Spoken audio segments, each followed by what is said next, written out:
Hello students, so in this video I'm going to show you how to answer question 16, handout 6a for algebra 110. And the question says find f of negative 3 when f of x equals x cubed minus 7 divided by x squared plus 8.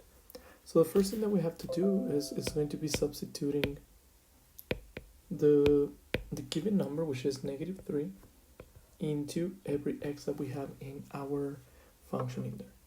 Okay, so f of negative 3 will mean replace all of the x's for a negative 3. And the way I like to do it so that I don't lose any signs or I don't mess up any operations is replace the x's for a parenthesis. So that's the first thing that we're going to do.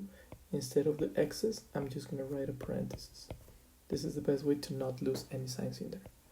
So that's x squared plus 8. And then inside this parenthesis, this is where I'm going to substitute or replace the x with the given number for finding the value of the range when the domain is negative 3. Okay, and all we have to do right now is going to be PEMDAS. Okay, so I'm going to get rid of the parentheses or the operations inside the parentheses, then exponents, then multiplications, divisions, then additions and subtractions. Okay, so operations inside a parenthesis, I don't have any operation inside a parenthesis. Then I'm going to do the exponents. So the first one on the top is going to be negative 3 to the power of 3. So negative 3 to the power of 3 is the same thing as negative 3 times itself 3 times. Okay, so you multiply all of those negative numbers, the result is going to be negative, because negative 3 times negative 3 is going to be positive 9.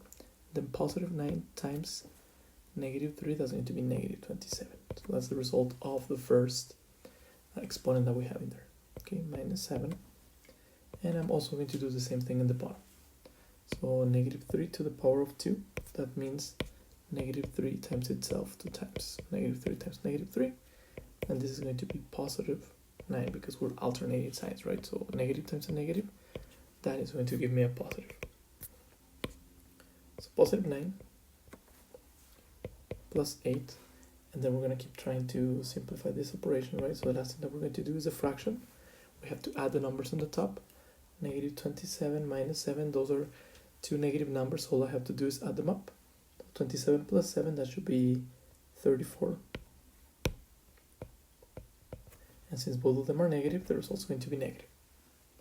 And then on the bottom, I'm going to do the same thing, right? Those two are positive. So all I'm going to do is add them up. So 9 plus 8, that's going to be 17. And both of them are going to be positive. And the last thing that I'm going to do is going to be the fraction.